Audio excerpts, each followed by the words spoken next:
pediu para eles estarem vigiando enquanto ele iria orar. Eles estavam angustiados, porque ele já sabia que era chegada a hora. E vendo tudo, quando ele voltou da primeira oração, que viu os discípulos dormindo, ele dá uma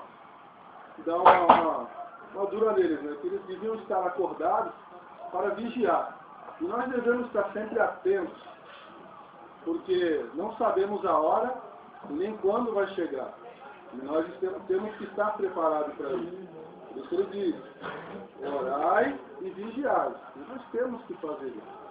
Vamos dar continuidade, porque aí a gente vai falando sobre esse texto. Nem todos têm a revista, né? Eu vou falar algumas coisas da revista, que assim fica mais fácil para vocês entenderem e estarem acompanhando, tá? Vou ler aqui a introdução, que diz assim: pode parecer-nos estranho até mesmo uma blasfêmia, a simples hipótese de que nosso Senhor Jesus Cristo é eternamente Deus, tenha experimentado fraquezas e limitações enquanto estava na terra como homem. Vocês podem entrar numa controvérsia, se ele era Deus, como é que ele tinha limitações? Isso pode às vezes nos confundir, mas ele se fez homem, ele nasceu de uma mulher concebida pelo Espírito Santo. Então, mas ele se fez homem. Então, tudo que nós sentimos, ele também sentiu. Vocês concordam com isso? Vocês creem nisso? Vamos continuar. Mas o fato é que ao assumir a identidade humana, ele se identificou conosco de tal maneira que inevitavelmente vivenciou as limitações peculiares da humanidade. Todas as limitações. Isso não implica que Jesus tenha sido imperfeito. Não era e não é imperfeito. Como nós somos, que nós somos concebidos do pecado. Ele não foi concebido do pecado. O que acontece é que Jesus voluntariosamente esvaziou-se do quê? Da sua glória, da sua posição de glória, e humilhou-se, passando a depender em quase tudo da orientação do Pai e da capacitação do Espírito. Assim como nós devemos ser. Nós devemos viver através da orientação de Deus Pai e pelo Espírito Santo, que nos orienta, que nos instrui, que nos direciona para onde devemos andar. E assim, Jesus dependeu do Pai. Jesus Cristo, enquanto homem, teve de aprender tudo aquilo que é necessário para se tornar pessoa normal, madura e equilibrada. E nesse processo de desenvolvimento, ele experimentou todas as dificuldades que um aprendizado acarreta. Em tudo, desde o seu nascimento. Ele teve que aprender a comer, ele teve que aprender a andar, ele dependeu na gravidez da oxigenação no ventre para poder sobreviver, ele teve sede, ele teve sono, ele teve cansaço, assim como nós todos temos. E passamos por isso a todos os dias. Não é verdade? Todos sentimos o que Jesus sentiu. Vamos continuar aqui.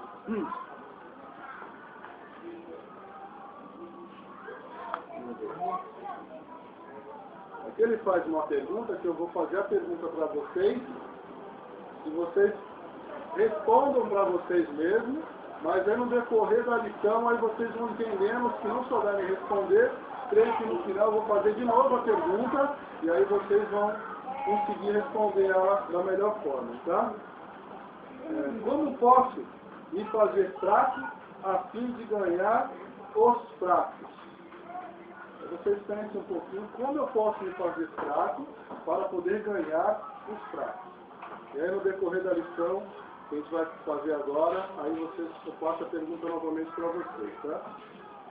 Como eu já disse, ele sofreu limitações como nós. E aqui eu vou começar com uma limitação física, tá? Como posso me fazer fraco a fim de ganhar os fracos?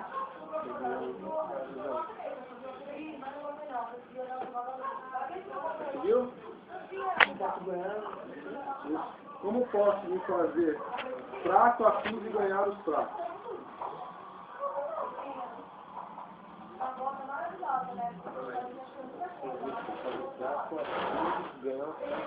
Isso.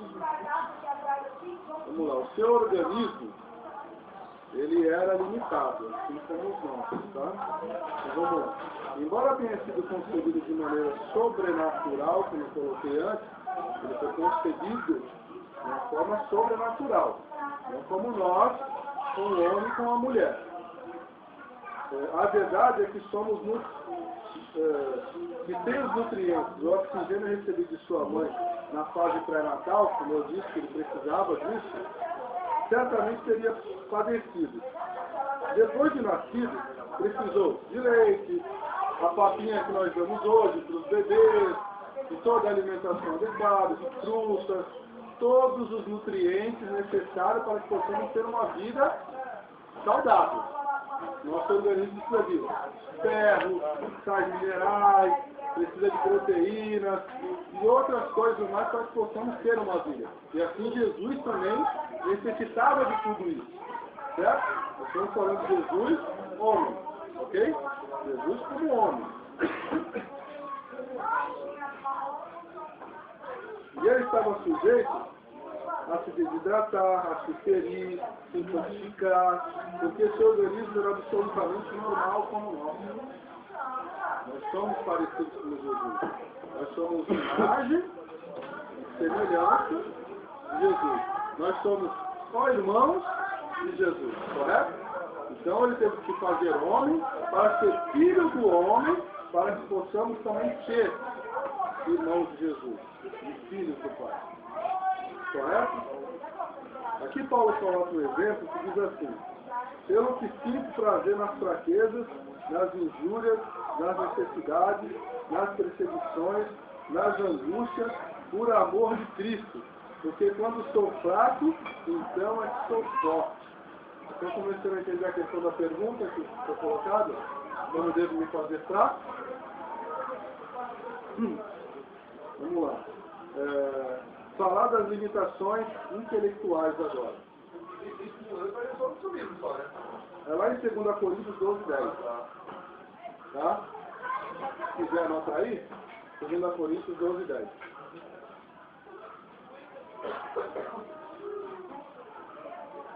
Pode parar, perguntar, se estão anotando, perguntar.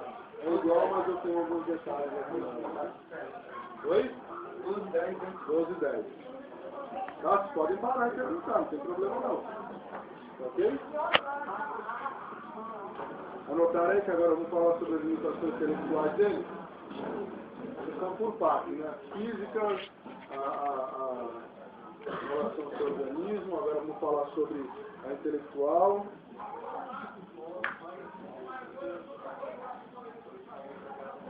Pode continuar? É bom esclarecer algo sobre as duas naturezas de Cristo. Antes de avançar no estudo, pois é certo que tanto a plenitude da humanidade como a plenitude da divindade, humano e divino, Jesus, os dois. É para a gente não perder o fio da meada, tá? Estou falando de Deus, Jesus humano, mas ele era Deus também. Essas duas naturezas não estão misturadas nem confundidas de maneira a formar uma terceira natureza. Não existe nenhuma natureza além da humana e a divina. Tá? Pelo contrário, cada uma das naturezas reteve suas próprias características sem mudança. De modo que em Cristo a inteligência e vontade finitas. Ele era humano. Tem inteligência e vontade infinita, porque ele era Deus. Entendeu? Ele tinha as limitações humanas, mas ele tinha toda a natureza de Deus.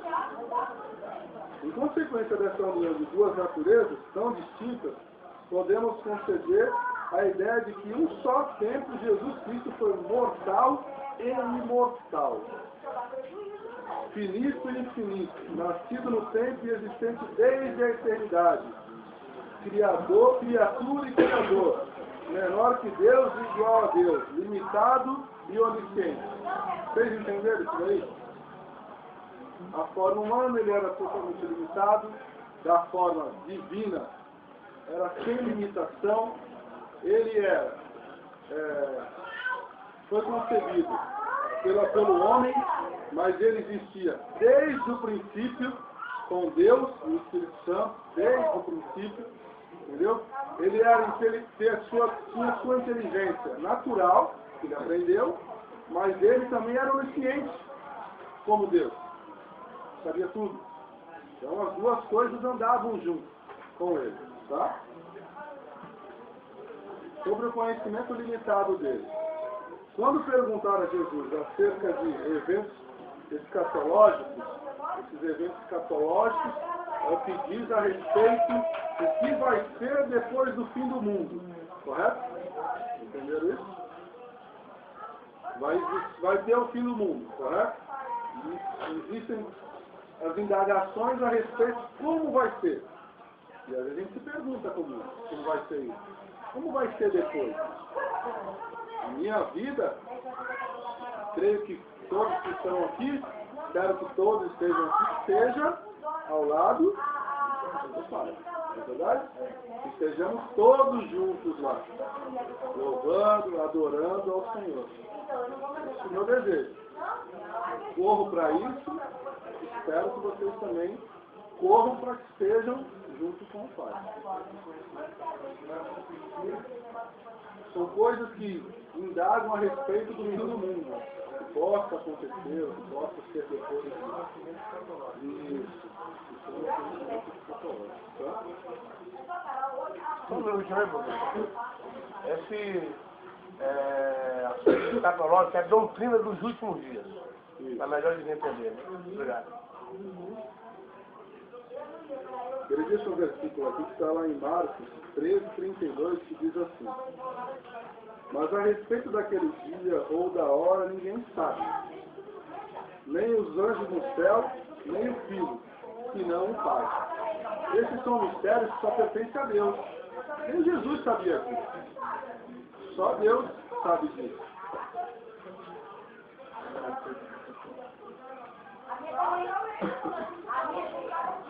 Então isso é um conhecimento que só é permitido por Deus.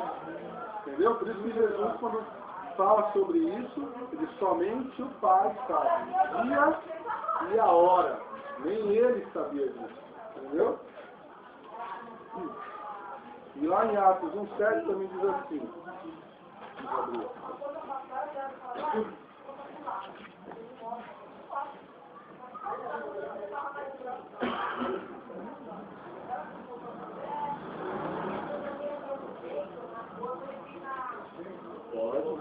Atos 17.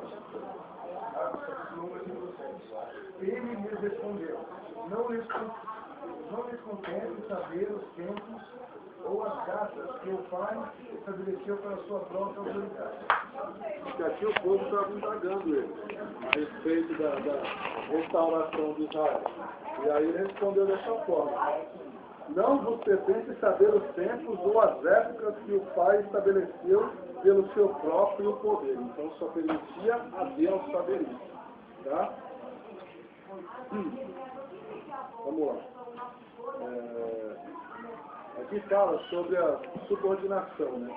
Seguinte, em teologia, essa verdade é chamada de subordinação econômica ou funcional.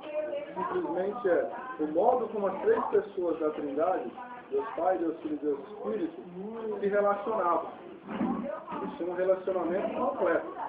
Mas cada um tinha a sua parte nessa Trindade, tá?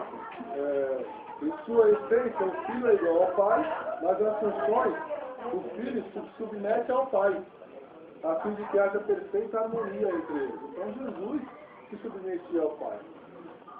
Nós como pais, eu sou pai, tenho 2 filhos.